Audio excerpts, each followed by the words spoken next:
भिवानी में बारिश से तबाही, गांव चांग और सै जलमग्न, स्कूल हॉस्पिटल तक डूबे। लगातार बारिश से हरियाणा और पंजाब में बाढ़ जैसे हालात, गौशाला में 300 गायें भूखे मरने पर मजबूर। भिवानी समेत हरियाणा और पंजाब के कई जिलों में लगातार हो रही बरसात ने हालात बेकाबू कर दिए हैं।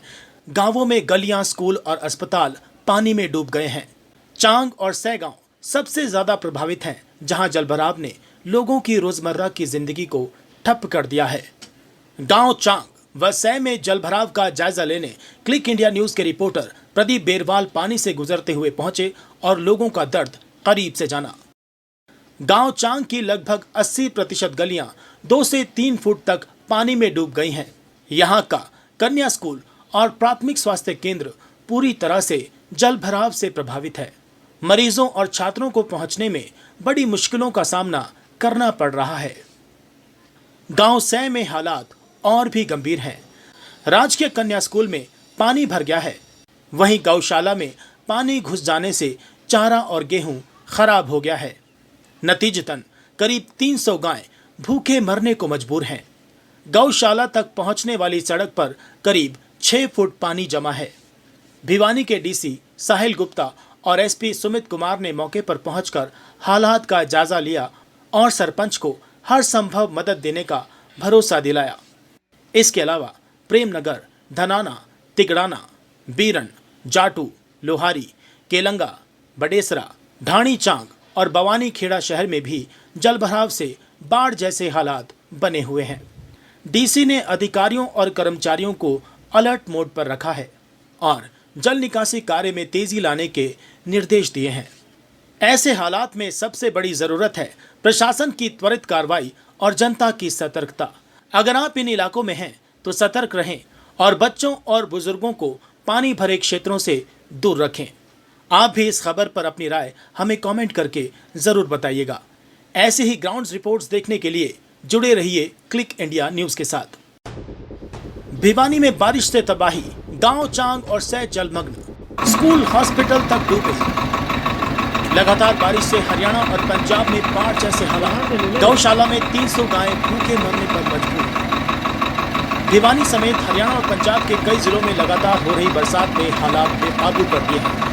गांवों में गलियां, स्कूल और अस्पताल पानी में डूब गए हैं। चांग और सै गांव सबसे ज्यादा प्रभावित हैं, जहां जलभराव ने लोगों की रोजमर्रा की जिंदगी को ठप कर दिया है। गांव चांग व सै में जलभराव का जायजा लेने क्लिक इंडिया न्यूज के रिपोर्टर प्रदीप बेरवाल पानी से गुजरते हुए पहुंचे और लोगों का दर्द करीब से जाना।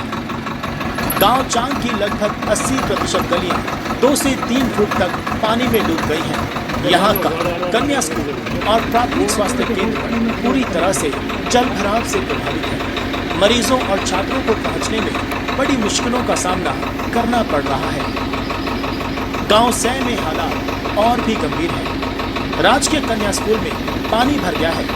वहीं गौशाला में पानी घुस जाने से चारा और गेहूं खराब हो गया है। नतीजतन करीब 300 गायें भूखे मरने को मजबूर हैं। गौशाला तक पहुंचने वाली सड़क पर करीब 6 फुट पानी जमा है। भिवानी के डीसी साहिल गुप्ता और एसपी सुमित कुमार ने मौके पर पहुंचकर हालात का जायजा लिया और सरपंच को हर संभव मदद देने का भरोसा दिलाया। इसके अलावा प्रेमनगर, धनाना, तिगड़ाना, बीरन, जाटू, लोहारी, केलंगा, बडेसरा, ढाणी चांग और बवानी खेड़ा शहर में भी जलभराव से बाढ़ जैसे हालात बने हुए हैं। डीसी ने अधिकारियों और कर्मचारियों को अलर्ट मोड पर रखा है और जल निकासी कार्य में तेजी लाने के निर्देश दिए हैं। ऐसे हालात में सबसे बड़ी जरूरत है प्रशासन की त्वरित कार्रवाई और जनता की सतर्कता। अगर आप इन इलाकों में हैं तो सतर्क रहें और बच्चों और बुजुर्गों को पानी भरे क्षेत्रों से दूर रखें। आप भी इस खबर पर अपनी राय हमें कमेंट करके जरूर बताइएगा। ऐसे ही ग्राउंड रिपोर्ट्स देखने के लिए जुड़े रहिए क्लिक इंडिया न्यूज के साथ। भिवानी में बारिश से तबाही, गांव चांग और सै जलमग्न, स्कूल हॉस्पिटल तक डूबे। लगातार बारिश से हरियाणा और पंजाब में बाढ़ जैसे हालात, गौशाला में 300 गायें भूखे मरने पर मजबूर। भिवानी समेत हरियाणा और पंजाब के कई जिलों में लगातार हो रही बरसात ने हालात बेकाबू कर दिए हैं। गांवों में गलियां, स्कूल और अस्पताल पानी में डूब गए हैं। चांग और सै गांव सबसे ज्यादा प्रभावित हैं, जहां जलभराव ने लोगों की रोजमर्रा की जिंदगी को ठप कर दिया है। गांव चांग व सै में जलभराव का जायजा लेने क्लिक इंडिया न्यूज के रिपोर्टर प्रदीप बेरवाल पानी से गुजरते हुए पहुंचे और लोगों का दर्द करीब से जाना। गांव चांग की लगभग 80% गलियां 2 से 3 फुट तक पानी में डूब गई हैं। यहां का कन्या स्कूल और प्राथमिक स्वास्थ्य केंद्र पूरी तरह से जलभराव से प्रभावित है। मरीजों और छात्रों को पहुंचने में बड़ी मुश्किलों का सामना करना पड़ रहा है। गांव सै में हालात और भी गंभीर हैं। राजकीय कन्या स्कूल में पानी भर गया है, वहीं गौशाला में पानी घुस जाने से चारा और गेहूं खराब हो गया है। नतीजतन करीब 300 गाय भूखे मरने को मजबूर हैं। गौशाला तक पहुंचने वाली सड़क पर करीब 6 फुट पानी जमा है। भिवानी के डीसी साहिल गुप्ता और एसपी सुमित कुमार ने मौके पर पहुंचकर हालात का जायजा लिया और सरपंच को हर संभव मदद देने का भरोसा दिलाया। इसके अलावा प्रेमनगर, धनाना, तिगड़ाना। मैं गांव से सरपंच प्रेम कुमार सिंह।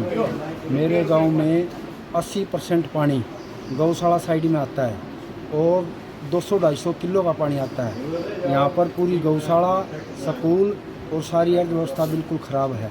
तो मैं तो प्रशासन से ये हाजिर कर रिक्वेस्ट करी है कि 4 मोटर मिले और 2 लाइनों की पाइपलाइन दी जाए। 2 किलो की पाइपलाइन पंचायत ने खुद खरीदे, 150 की पाइप। आज क्या आश्वासन दे गए डीसी साहब? आज डीसी साहब ये कह गए हैं भाई गौशाला में है ना अपना रास्ता बनवाओ और जो कुछ हो गौशों को सुरक्षित रखो और किसी प्रकार की कोई दिक्कत हो तो हमको सूचित करो। भारी बारिश के चलते 2-3 दिन से लगातार बारिश हो रही है। भारी बारिश के चलते 1.5 से 2 फुट पानी स्कूल राजकीय कन्या वरिष्ठ माध्यमिक विद्यालय में पानी भर गया और व्यवस्था खराब होगी। हम प्रशासन से मांग करते हैं कि जल्द से जल्द पानी की निकासी करवा कर व्यवस्था बनाने का काम करें ताकि हमारे बच्चों की पढ़ाई बाधित ना हो। नमस्कार जी, मैं गांव चांग से। हमारे गांव चांग के अंदर बारिश का पानी बहुत ज़्यादा घरों के अंदर घुस गया है। जिला प्रशासन से हमारी अपील है कि गांव चांग में पानी निकासी का प्रबंध करके पानी का निकास किया जाए ताकि घर और धन सभी सुरक्षित रह सकें। क्या हालात है बारिश से? बारिश से हालात तो जी जैसे पंजाब में बाढ़ के हालात ज़्यादा क्रिटिकल हो रहे हैं, इसी तरह हरियाणा में भी लगभग अब हम बाढ़ प्रभावित क्षेत्र ज़्यादा बढ़ता जा रहा है। कितने एरिया में जलमग्न? गांव चांग की बात है, अभी तक ये नहीं कि स्थिति नॉर्मल है, हालात खराब होने वाले हैं। अब तक इतना है कि और बरसात ना हो तो इस पानी को पंचायत से, प्रशासन से मदद करके निकाला जा सकता है। अभी कितनी सहायता की है प्रशासन ने?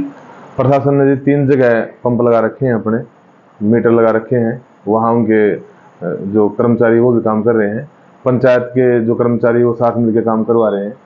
लेकिन ऐसा नहीं हो सकता जी हम सारा का सारा काम पंचायत पे या प्रशासन पे छोड़ दें। अब इस समय में ऐसे हालात हैं, अगर और बरसात होती है तो पूरे गांव को साथ देना पड़ेगा। जो नौजवान युवा साथी हैं उनको पंचायत का, प्रशासन का साथ देना पड़ेगा, क्योंकि प्रशासन अकेला कुछ नहीं कर सकता। ऐसा तो है नहीं जी किसी एक गांव में या 2 गांव में स्थिति खराब है, ये तो पूरे हरियाणा में दिक्कत हो रही है। तो प्रशासन के पास भी इतने साधन है, इतने आदमी नहीं है ना जी वो हर गांव में अपने ही लगा दे।